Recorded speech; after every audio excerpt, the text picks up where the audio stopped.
Hello, everyone. This is Jacob from the Wargiven Racing Podcast, back with the second weekend recap of the year, or racing recap of the year. Today, we'll be talking about the three main races that happened this past weekend. Two stock car races and one open wheel, which is IndyCar and their first race of the season. And so, going forward, on the recap, it's going to be in order of the race by in terms of like start time. So, for example, this weekend the IndyCar race started at noon Eastern Standard, and then NASCAR's Cup race started at 3 Eastern. So it'd be IndyCar before NASCAR, but Xfinity, which is the second tier of NASCAR, will be before the Cup Series, but after IndyCar because they're two different styles of racing, and I want to keep the styles of racing separate. Again, I'm just tweaking the format as I get used to bringing this content to you guys, but I appreciate you guys for watching and everything. So we will kick off with the Firestone Grand Prix of St. Petersburg. So this is IndyCar's opening race of the season. Kicks off the 2022 campaign, 17 races, a few street courses, mostly some road courses, and then 5 oval races put in there. So, quick track background of the St. Petersburg Street Circuit. If you watched my IndyCar season preview, St. Pete preview, you'll probably have seen all this already, but for those who are new, tuning in for the first time, just a quick background on the track. The track first opened in 1985 for the Trans Am Series, which is I'd say like hybrid sports car, road car series that was popular in grassroots racing in America. Still is. It's still around, and is often as support series for IndyCar or NASCAR. IndyCar's first race at this track was in 2005 and has been run as the season opener ever since, with the exception of 2020, with which it was canceled initially due to the COVID pandemic and then brought back as the season finale. And then last year, of which it was delayed by the pandemic for one race and was ran as the second race. Its layout is a combination of one of St. Petersburg's airports with the city streets nearby, resulting in a 14-turn, 1.8-mile layout. And then just, if you haven't watched my preview of this race, just my quick podium predictions. I predicted Colton Herta to take the win, to go back to back to back at the streets of St. Petersburg, or back to back. Yes, as Joseph Newgarden won in 2020. My bad there. And then Joseph Newgarden himself to finish second, with Takuma Sato impressing on his debut for Dale Coyne, finishing third. So we'll see how that stacked up now. So the top 10 in yesterday's race was the winner, Scott McLaughlin, with his first career IndyCar win. The Aussie Supercars champion, or multiple-time Aussie Supercar champion, had a up-and-down rookie season last year. Impressed at times, especially on his debut at Texas on an oval, or his oval debut at Texas, where he finished second to Scott Dixon. He impressed at Indianapolis for most of the 2 weeks preparing for the 500 and did well in the 500. But it was just an inconsistent overall season. This was his third time racing the St. Petersburg track, as he actually raced in the 2020 race, which was his first ever IndyCar race. So special to him that the track of which he made his debut appearance in the series, he got his first win and his first pole. So McLaughlin led, I believe it was 49 of the 100 laps, and held off a charging Alex Palou for Chip Ganassi, the defending series champion, in the final laps, which was helped due to some lap cars, but we'll talk about a little bit about that with the storylines next. So then Will Power rounded off the podium for Team Penske. Power started second, dropped back a bit, was on an alternate strategy of using the black primary tires, which are longer lasting, and then in the middle of the race ran his red alternate tire stint before switching back to the blacks. Colton Herta finished fourth, which I believe is where he started. Had some issues. Again, we'll talk about that a little bit more later. Then Roman Grosjean in his Andretti debut finished fifth. Rinus VeeKay, after starting extremely strong, dropped back during the first stint, but managed to pull off a very impressive fuel save to finish sixth for Ed Carpenter, and I believe his third full-time season with Ed Carpenter. Graham Rahal, a good day, finishing in the top 10 for Rahal, Letterman, Lanigan. Scott Dixon and Marcus Ericsson in 8th and 9th for Chip Ganassi. Again, great improvement considering where they started the weekend at. And then Takuma Sato, my impact driver, my surprise pick, 10th, had a good day, started, I believe, 22nd after having a rough qualifying, which could have been caused by the damage he suffered in the second free practice, or the second practice, of which he got rammed in the back by Roman Grosjean in turn 10, which destroyed his rear wing, destroyed some of the suspension on his car. But overall, a good day for Takuma in his first race with his new team, Dale Coyne with Rick Ware Racing. So next is the storylines. Scott McLaughlin, definitely his breakout and most complete weekend so far in his IndyCar career. Obviously still young, multiple-time Aussie Supercar champion. This is when Roger Penske signed him in 2020 for the 21 season and onward, is not what was expected, because that's unfair to expect from a rookie, but this is where we saw it going, and I guess that last half of last year was kind of disappointing.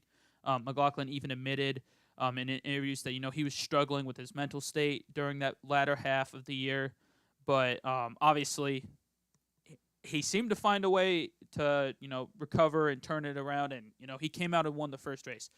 I wouldn't say dominated it. He led the most laps, but I again wouldn't say dominated it. But he fought. He raced like a champion, even if that championship wasn't IndyCar. I mean, he held off the defending champion. He was calm when he had to lap cars and maintain that gap to Palou. He just was consistent. He laid down the laps when he needed to. I believe it was his out lap after his second pit stop on cold primary tires, which heat up slower. Was, I think it was 0.7 faster than Alex Palou's, which, won him the race. He won the race by about 0.7. He doesn't have that. He's, something happens. But so that takes us into our next storyline. Ganassi recover after unloading poorly. And that's an understatement. Ganassi unloaded on Friday in first practice, and I think Marcus Ericsson was the highest in 15th. I mean, Jimmy Johnson, you kind of have to factor out. He's almost like a sister car, not part of the team, but just because he's, still getting used to it. But anywho, Scott Dixon was 20th. Palou was, I think, 22nd.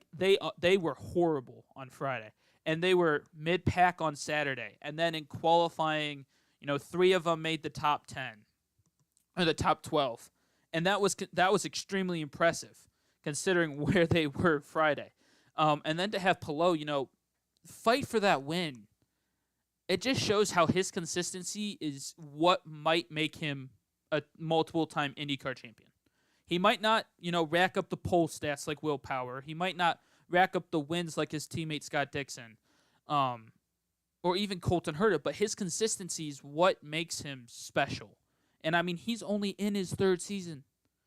2020 was his rookie year. He won his championship in his sophomore year. I mean, the kid is fantastic. If you haven't, a plug for something else way bigger than this channel is the Dirty Mo Media podcast, especially the Dale Jr. Download.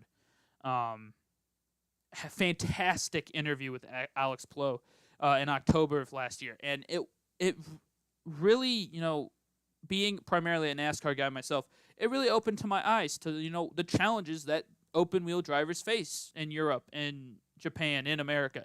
And, again, fantastic listen. I would recommend to go listen to that. Again, Scott Dixon, 28th, oof, 8th, and Marcus Ericsson 9th. I mean, a great recovery from them. They tried the 3-stop strategy, I believe, at least with Dixon. It kind of worked, it kind of didn't. with the 3-stop strategy, he needed all green flag or he needed that caution really early. The caution came out at the end of the first fuel stint for those on the 2-stop. So that kind of spoiled that strategy. So moving on to that, the only caution for today was the rookie David Malukas getting squirrely out of turn 3, which is a fast chicane, hit the outside wall, broke the suspension on the left-hand side of his car, and then he, getting out of the way of the cars behind him, hit the right-hand side, stranding his car, meaning he couldn't limp it back to the pits. And, kind of unfair on Malukas because he actually had a good weekend, relatively, in my opinion. But again, more to that with our last storyline today. But only 2 DNFs. Dalton Kellett was the other DNF, and that was due to mechanical failure, not any mistake of his own. Kellett also had extremely good pace for what we saw of him last year. He was fighting in the 15s, the mid-15s, after qualifying well, his best qualifying of 14th. And, he gets a lot of stick for being a pay driver. I mean, he's there probably because of his sponsorship. But, he performed this weekend, and it's just a shame he had that mechanical failure. And then, so that brings into the next point, strength of the field. If you look at the top 15 finishers, which will be more evident when we get to the standings, top 15, the quality of driver is insane.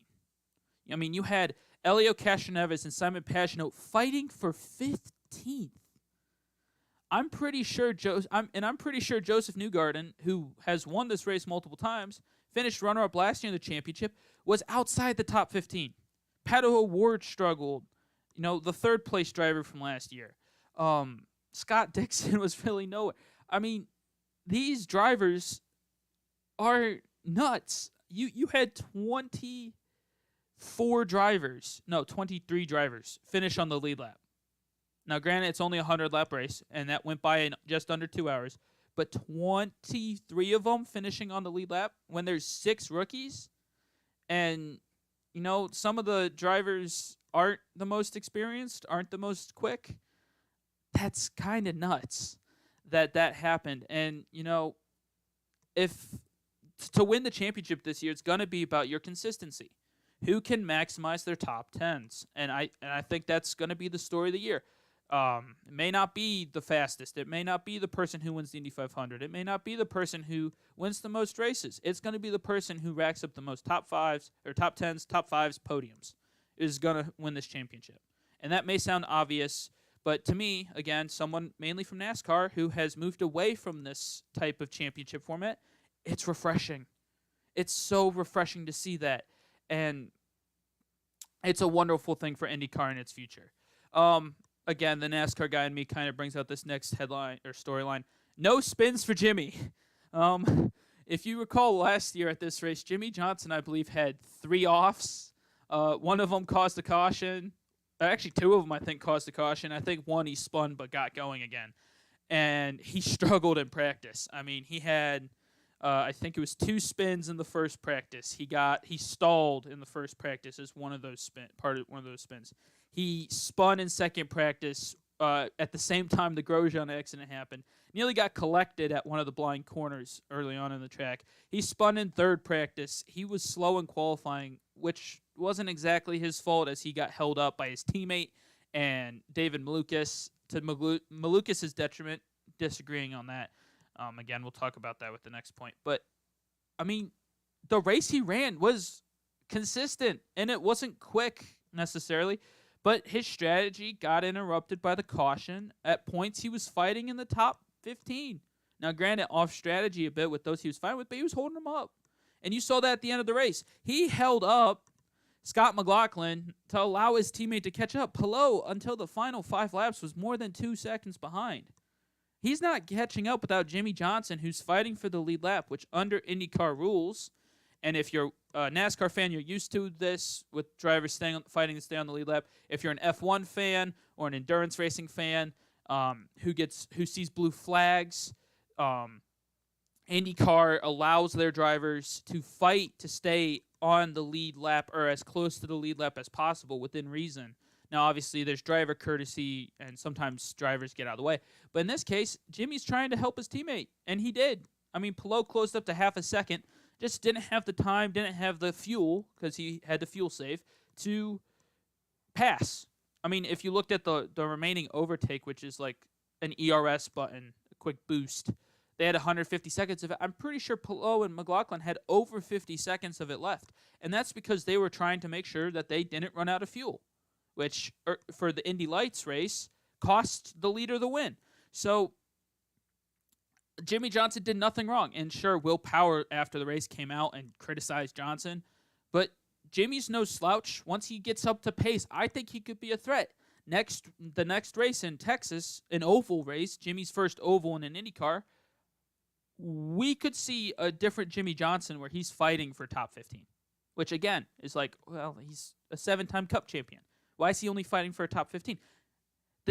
He's gonna go in March at Texas 30 to 40 miles an hour faster on average than he did in his Cup car.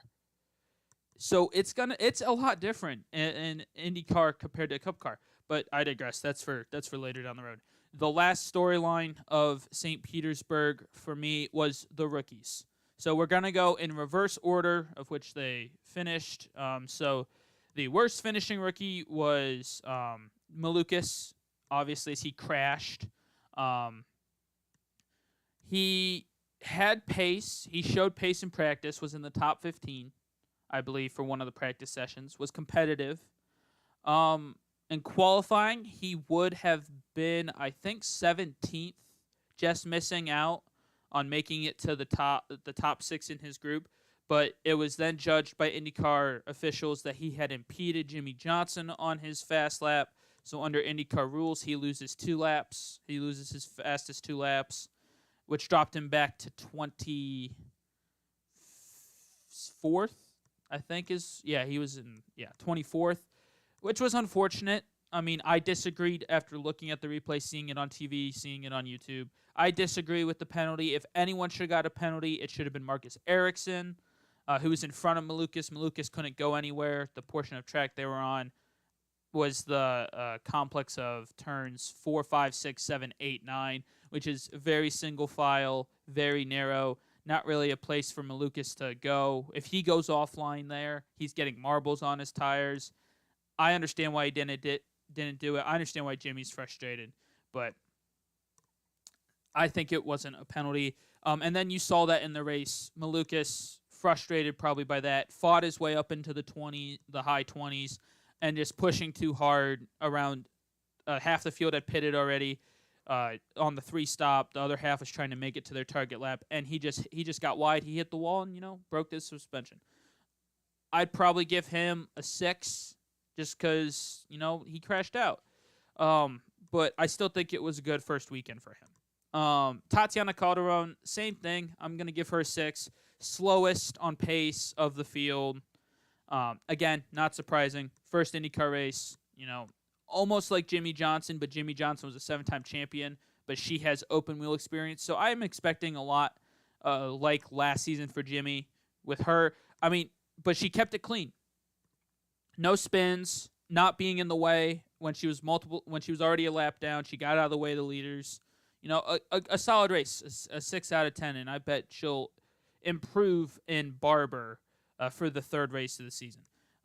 Next was Devlin DeFrancesco, and I believe he was on the 3-stop strategy. So again, I'm not going to give him too hard of a time. I'm going to give him a 6.5. And he had a solid race. He kept it clean. He almost determined who won this race because he was the last car about maybe half a second ahead of McLaughlin on the last 2 laps. So showing he's not afraid to fight, and I like that. And he kept it clean. So again, a 6.5. Good weekend for him. Next up is Callum Ilott. Top 20 finish. Again, kept it clean with the team, got a lot of data. Finishing ahead of 7 other drivers doesn't sound very impressive, but for a team that's new, relatively new, I mean, who ran full time, but, this is their first time with 1 driver full season, really, since I believe 2018. That's a 4-year gap, which a lot of stuff has happened, and No, it was an impressive. It was an impressive fourth start for Ilott, just keeping clean and out of the way. And then right in front of him, I believe, was Kyle Kirkwood, the outright fastest rookie of the weekend. But due to strategy, due to other things, what's up, Indie Fanatics, Mike or Steven, whichever one of you crazy people it is. Hello, welcome to the stream. Just talking about the rookies right now. I agree. What a race we had. I'll get to my final rating for that actually just in a second. But talk about those rookies. Kirkwood, I would give an 8 for his rookie performance. Oh, Callum Ilott, I'd give a 7.5. Mike. Yes, welcome, Mike. That's my nickname for you, though, now. Crazy Mike, and then Steven's Crazy Steven. I think it just applies. Anywho, regardless. Kirkwood gets an 8. Ilum gets a 7.5. Kirkwood, I think, also strategy-wise, fell back. But, he had the pace. He was the highest qualifying rookie. So, an ultimate win. And then the final rookie, Christian Lundgaard, I think it was 11th or 12th place finish, and we'll see that on the next slide, which I've got the standings. But, he solved his issue that he had in his debut race. It's fine, Mike. I like being able to chat to people in the chat. It's rare for me to have that at the moment. But Lundgaard, qualified well in Indy and then fell back in the race. And this week he did kind of the opposite. He started farther back in the pack and worked his way up. And again, it was 11th for Lundgaard. Thank you, Mike. But it was a good race. Christian Lundgaard in his second IndyCar race, finishing 11th in a Rahal car, that's good. That's very good. And I think he got caught out trying to fuel save at the end. But anywho, discussing all that, a quick mention on the TV broadcast. Oh, my God. If you're an IndyCar fan, NBC spoils you. I'm pretty sure I saw, watching it back on Peacock because I couldn't watch it live, I'm pretty sure I saw 2 full-screen commercials. I think both of them happened during the pit cycle. Everything else was side by side.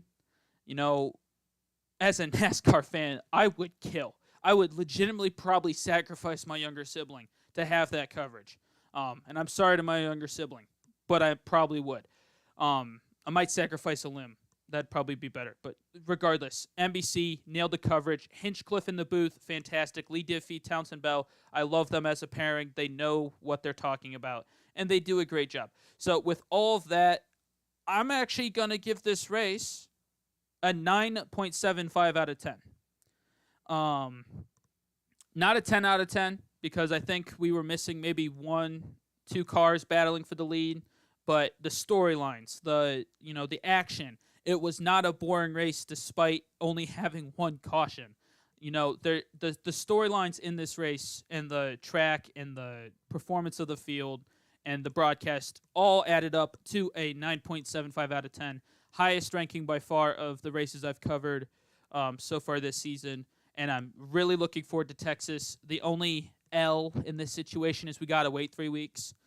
Thank you, IndyCar, for only having 17 races and making me wait 3 weeks to watch another race. But, it's going to be at Texas. It'll be interesting to see how the first oval of the year goes. Again, Jimmy Johnson, I think he's going to surprise people there. But anywho, moving on to the point standings, I included a lovely screenshot from the IndyCar website to understand the points as I'm still learning the points myself. So you got McLaughlin in first, ahead 13 points of Palou. With those 4 points with leading 1 lap, most laps led, pole award, and he won the race. So a good day for him. Again, Palou, Power, Herta, Grosjean, VK, Rahal, Dixon, Ericsson, Sato round out your top 10. Christian Lundgaard, the highest rookie, in 11th. I'd say a disappointing day for Pato Award because, McLaren had the issue of not being able to run over a stint last year. And that seemed to catch up with them again this year. I mean, it's just, I don't know. Maybe it was fuel safe towards the end. Those 2 stoppers really had to fuel save at the end, but it just felt like Award just wasn't there this weekend. Had a mistake in qualifying, which knocked him out of the first round. Well, there goes my pole prediction for last week, but Anywho, so I got none of my 3 predictions right. My closest prediction was Colton Herta in 4th, who I had winning the race. My runner-up, Joseph Newgarden, didn't even finish in the top 15. And then my 3rd place driver, Takuma Sato, finished 10th. So overall, not great on the prediction front. Pole position was way off. But star performer has to be Scott McLaughlin, as he not only got his first pole, he held on to it in the race, led the most laps, and held off the defending champion while battling lap traffic for the win. So that wraps up the IndyCar race. Now we move over to the Xfinity race, which was on Saturday night, which is the Production Alliance Group 300.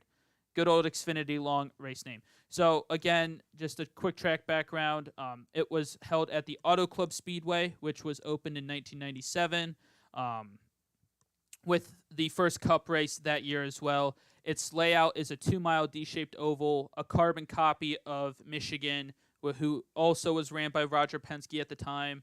NASCAR held 2 races at the track between 2004 and 2010. Yesterday was the 32nd Cup race at the track. The Xfinity race had their 25th race at the track. It was actually announced, funny enough, in 2020 that the track would be turned into a short track. But that never happened due to supply chain issues, the next gen being delayed a year, last year's race being canceled due to the pandemic. And, after yesterday's race in the Cup Series, I don't want it as a short track. But my predictions, just a quick look at, for the Cup Series, it was Joey Logano, and then for Xfinity, it's Noah Gragson. So looking at the top 10, Cole Custer gets SS Greenlight Racing's first win. The bushwhacking is back. That term comes from when this series was called the Bush Series back in the 2009, the 90s and early 2000s, as a term for Cup drivers coming down to the Xfinity level and winning races. So we have our first bushwhacker of the year, Cole Custer, who won ahead of my pick, Noah Gragson, and his Chevy, followed by Trevor Bayne, who made his NASCAR Series return after being off after losing his ride in the Cup Series 3 years ago. A strong day for Josh Berry with a top 5 in his first ever appearance at Auto Club. Anthony Alfredo nearly made a strategy gamble workout, finishing 5th. Sam Mayer, AJ Allmendinger, Justin Allgaier, Riley Herbst, and Ryan Sieg round out the top 10. Mayer, Herbst, and Sieg continue their consistency, although Mayer had struggles last week at Daytona, but was quick, but got involved in a wreck.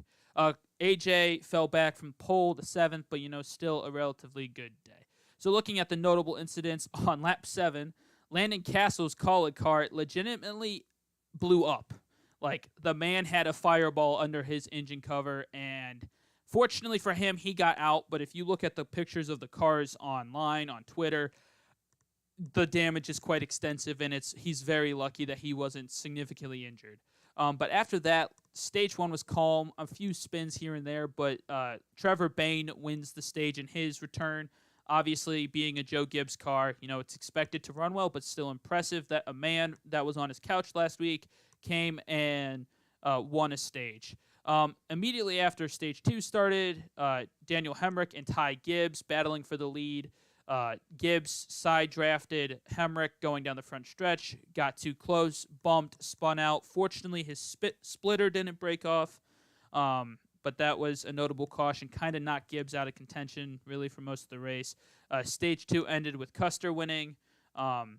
Lap 146 of a scheduled 150, Sheldon Creed and Brett Moffitt got into each other in turn 1. I believe one of the two had a tire go down, and so they collided.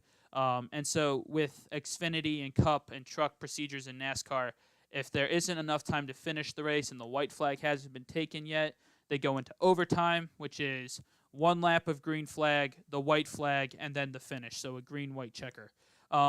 The first overtime, before they got to the white flag, the number 19 of Brandon Jones spun out. And then in the second overtime, the 99 of, I believe it's Stephen Parsons, got loose, went up the track, hit the number 2 of Sheldon Creed, and then the 19 of Jones spun out, trying to avoid it, and actually hit the sand barrels at the end of pit road. For those new to oval racing, due to the high speeds of the cars turning down into pit road, tracks have put like trash cans full of sand at the end of pit road to prevent the drivers from T-boning the concrete barrier. Obviously, for safety, it works, as this showed. Jones just had a hard hit, didn't get his car cut in half or anything. If you're an open wheel IndyCar guy, this was like, I think it was it Peugeot's accident in the 2020 Indy 500, where at the very end of the race he spun and hit those sand barrels and it like shattered his car. That's kind of what it looked like. So they red flagged the race after that. And then in the finish, it was kind of, an anticlimactic one. Cole Custer managed to get around. I believe it was who finished in second. Gragson and Custer have been fighting for the lead for most of the final stage, and Custer just got around Anthony Alfredo, who was 25th on lap 1. I think it was 190. Pitted for fresh tires before the overtime period, and the man legitimately went from 25th to 5th, and those 10 laps plus the overtimes. And that's because the Xfinity Series has limited tires. Each team gets 6 sets of tires for a race, and most teams had already pit using their last fresh set. Alfredo had stayed out earlier in the race, which cost him position, but then he pit for those fresh tires at the end, got him up to 5th place. He probably could have won if it stayed green. If the Creed-Moffitt accident doesn't happen or the overtime accidents don't happen, he might have gotten there because of how he was running like a second faster a lap, gaining 5 positions a lap. It was quite impressive. But anywho, move on to some statistics. There was 12 cautions for 58 laps, which was 35% of the race. 2 of those were stage cautions. There were 8 different leaders with 19 lead changes. Trevor Bayne returned from his couch in his coffee shop to finish in the top 5. And then the Cup Bushwhackers returned. The only one this week was Cole Custer, and Custer won. There were 24 cars on the lead lap with 6 DNFs. And then that's not to say that, Custer didn't deserve this win. He fought off the JRM, the Junior Motorsports cars, which are like the prominent and dominant Chevy team in the field. So that was very interesting to see. Josh Berry, who ran part-time last year for Junior Motorsports, had 2 wins with them in that part-time season. His first full-time season this year. First time at this track, he had 20 minutes of practice. And the man who was racing modifieds on local short tracks 3 years ago finished 4th at a 2-mile speedway that he's never been at before. So Josh Berry, fantastic race. And then, like I said, risky strategy almost pays off for Anthony Alfredo. A shame that the final run wasn't fully green. And then looking at the points, so how this is going to be broken down, this was not here last week because it was just the first race. But how this will be broken down is the regular point standings, which determine, position at the end of the regular season before the playoffs, and how much playoff points you get there is going to be on the left. And then those locked into the playoffs will be on the right with their win count and their playoff points and their stage wins. So with 1 win, you get 5 playoff points. With a stage win, you get 1 playoff point. And that matters later on. Again, I'll explain that down the road. But leading the point standings is Allmendinger, followed by Gragson, Allgaier, Riley Herbst, Ryan Sieg. The most consistent cars that have stayed out of trouble are in the top 10 for the moment. Notables being Brandon Brown, who lots of controversy around him. Won't get into it. Good for him being in the top 10. Trevor Bayne, as you can see, he has got PI next to his name. For the NASCAR Xfinity Cup and Truck playoffs, you have to at least attempt to enter every race. So because Bayne did not race last week, he cannot make the playoffs even if he would qualify for them. But I'm still going to have him in the points as long as he's listed, as he is an Xfinity. He's running for points in Xfinity. With that being said, last week's winner, Austin Hill, is the only driver locked in the playoffs with his win at Daytona and then his 5 playoff points that come along with that. The reason why Cole Custer isn't up here is, like I said, he hasn't run every race, and Cup drivers are only limited to 5 races in the lower series each year, or each lower series each year. So Custer can't run all of the races.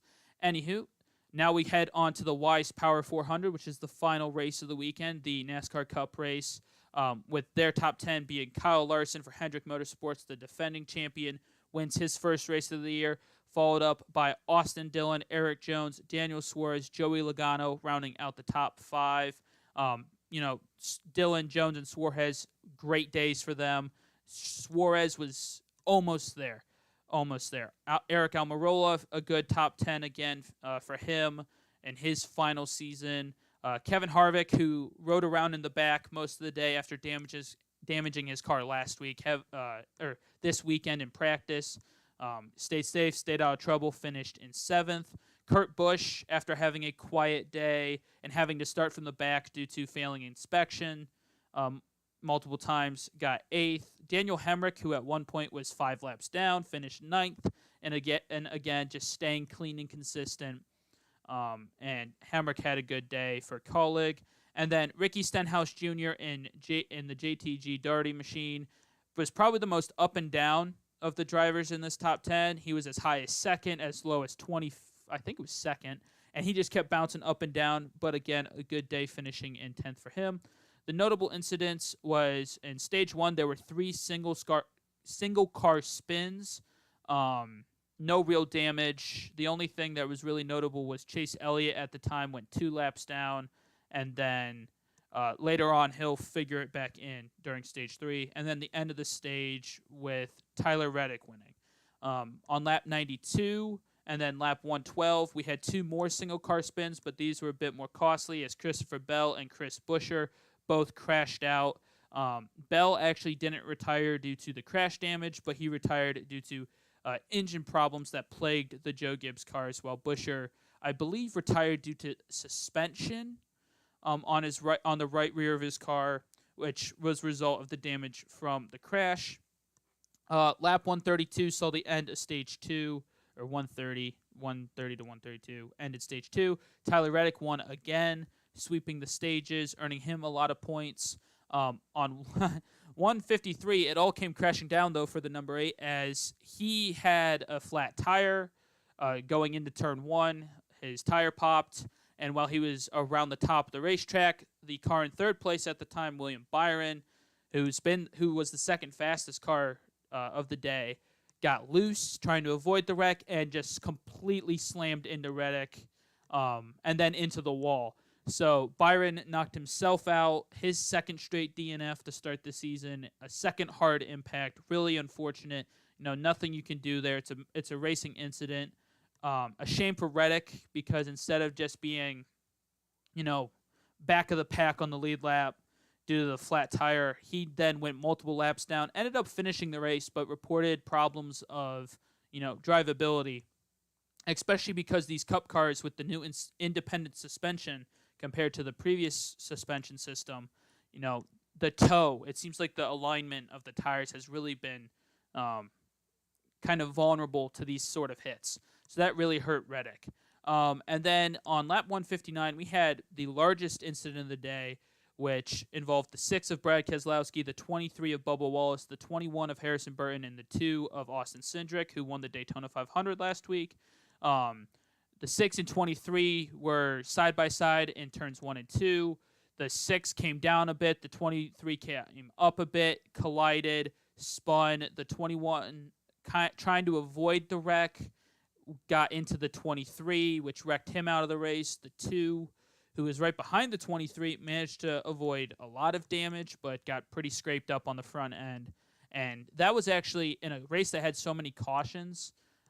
The biggest wreck was only 4 cars, which I was surprised about. And then lap 180, Chase Elliott, who had fought back at this point, back to the lead lap, up into 3rd place.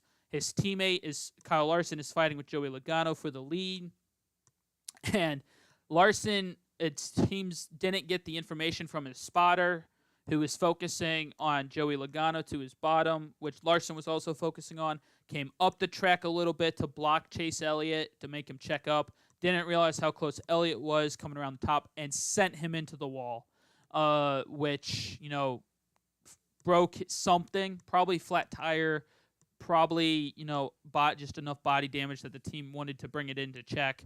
He came back out, finished 2 laps down, and actually caused a spin, which set up the finish. It looks like Chase Elliott's spin has not been investigated by NASCAR.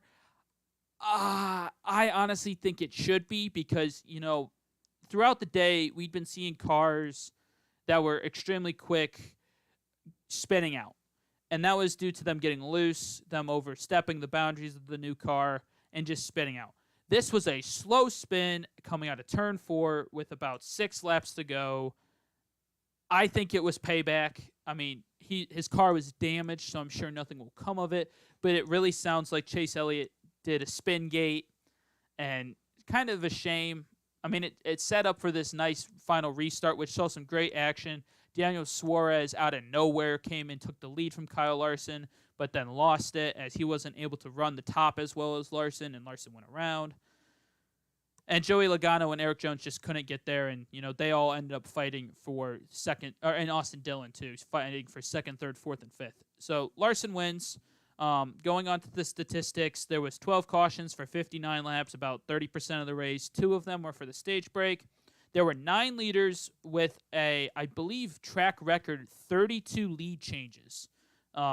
With the previous package and the previous car, the 550 horsepower high downforce splitter, the cars were wide open. And so after the close restart, there was that dirty air bubble, which really hurt passing. And then this year with the new car, the symmetrical body, the 670 horsepower, the low splitter, these drivers were really on edge, and that was wonderful to see.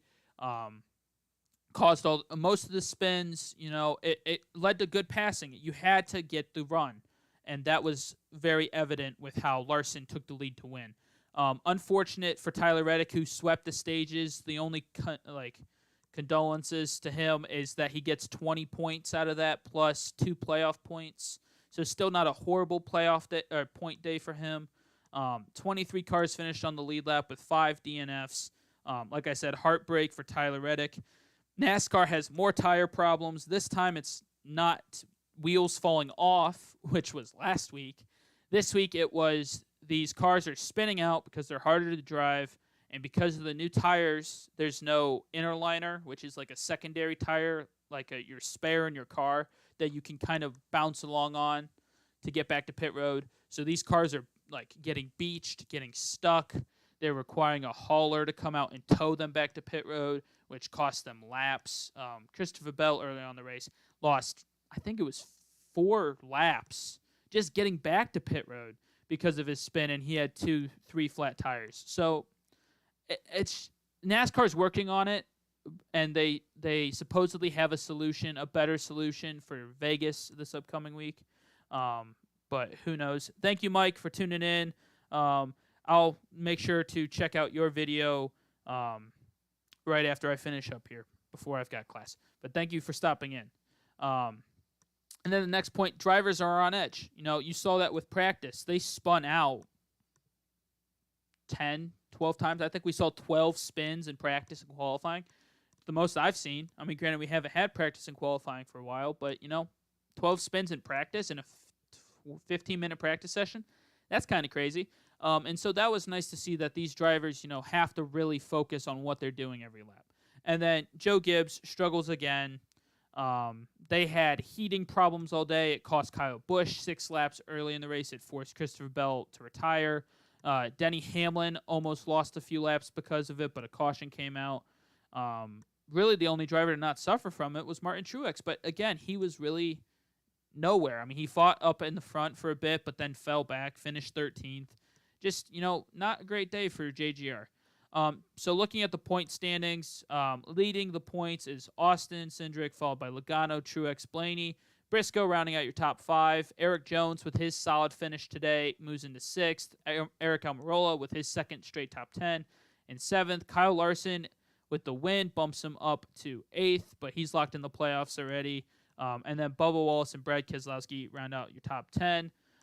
Really notable that's not on here is Tyler Reddick with how good he was yesterday. He's, I think, 23rd in the points right now. And then William Byron, if I had all the way down, shocking, horrible start to the season. 2 DNFs. I think he was classified 30 or 39th at Daytona, which is 1 point. And then I think today he was classified 33rd, 34th, which is 2 points. So he's got 3 points after 2 races. So it's already looking like Byron's going to need a win, which I think he'll get, but he's going to need a win to make the playoffs. And then locked in the playoffs is Austin Cindric with his Daytona 500 win, and then Kyle Larson with his win here this week. So 2 of the 16 spots have been secured, and we'll see how that all turns out. Now we come on to the final thing of today's show, the fun thing I like to do in my free time, which is the custom points. Again, just a disclaimer, this is not the official point standings. This is just me having fun, seeing how different formats would work out. First, we have the IndyCar standings using the old CART point system, which was from, I believe, 1985 to 2003. So only the top 12 get points in that system, plus a bonus point for pole and most laps led each. So McLaughlin has a 6-point lead over Palou, and then the final point scorer is Pato O'Ward. And then using my fast car points, which again, if you want to see how the fast car points work, it is the same as the fast car series on the channel, with the exception of there's no crown jewel races, so no double points, and there's no fastest lap points. So with that being said, and the lead is Noah Gragson with his second place finish, plus his top 10 from last week, AJ Allmendinger with his 2 top 10s, and his pole helping Anthony Alfredo with his 2 top 10s, Allgaier, Herbst with their top 10s, Sieg, I think he finished 10th twice, all being in that top 10. Austin Hill, who struggled today in this week's race because of tire issues, drops down 9 positions. I mean, again, that's why I like using the full season points, even if this is custom point values, just to see, how important consistency is. And then Cole Custer, I'm counting those part-time drivers. I'm counting those cup drivers that come down in Bushwick as points. But obviously, he's not going to win, as he can only race in 5 races. And you see this already.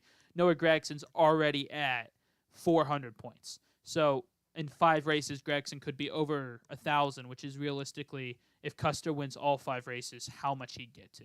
So I'm just going to have them on just to see, how far up they are. But here's the top 20 for that. And then the Cup Series, Austin Cindric holds the Cup point standings with fast car, just ahead of Eric Almirola, who's again had those 2 top 10s. The notables here again are Tyler Reddick, Denny Hamlin, Christopher Bell, William Byron, Kyle Busch. No, Kyle Busch is on here. He's in 4th. That's right. Kyle Busch had a great race to come back and finish on the lead lap. I think I forgot to mention that, but absolutely fantastic race to finish on the lead lap. But yeah, that does it for today. So that's the 3 races from this past weekend: IndyCar, the NASCAR Xfinity Series, and the NASCAR Cup Series. Looking forward to this weekend. There's going to be 3 races again, which is the Cup Series, the Xfinity Series, and the Truck Series at Las Vegas. The IndyCar Series is not back for 3 weeks, when it will be at Texas Motor Speedway, and I believe, and then Formula One is going to start before then. So we'll have a video or 2 about them coming in the next 2 weeks. Content on the channel for this week will be a fast car race tomorrow at the very least. Still thinking of what I'm going to do on Wednesday. And then, of course, the previews for the weekend's racing. thank you so much for those who tuned in today and who watched later. If you liked what you saw, give it a like, subscribe, comment on your reactions to the racing, what your opinions are, any predictions you want to give. I'll do my best to respond to them. And I really appreciate the support, guys. February was a great month for the channel. More views than January, which was impressive considering the start the Fast Car Series got off to before I just had stuff come up and the momentum was kind of lost. But I really appreciate everyone tuning in and, listening along. I just hope to bring, that real world aspect or that real fan, lowly fan perspective to these series. And so I really appreciate you guys listening to my ramblings. Again, if you want to watch my previous thoughts on Cup races, on Xfinity races, on any races, you can find these on the channel in the playlist associated. Of course, every Wargiven Racing podcast goes in the Wargiven Racing podcast playlist. But if I talk about NASCAR, it goes also in the NASCAR playlist if you're only focusing on that. Or if I mention IndyCar or Formula One, it'll be in those those playlists as well. So, and then the final thing is the Fast Car Series. We just completed race number 7 of 35. We're going to be going on to race 8 tomorrow. And I've been having a blast doing that series. And I, again, really appreciate the support on everything. Obviously, if you don't want to listen for everything, you want to focus on your one series, I totally get that. I'm a rare breed where I can watch 4 or 5 different series and talk about them all. But I, again, really appreciate everyone who tuned in, who watches after this gets published. And, yeah, let's have a great March. In March, you got IMSA coming back. You got WEC and Formula One starting. You've got IndyCar. You've got NASCAR. March is a great month for motorsports. So, I'll be here to cover it all. Thank you so much for watching, and I will see you guys later.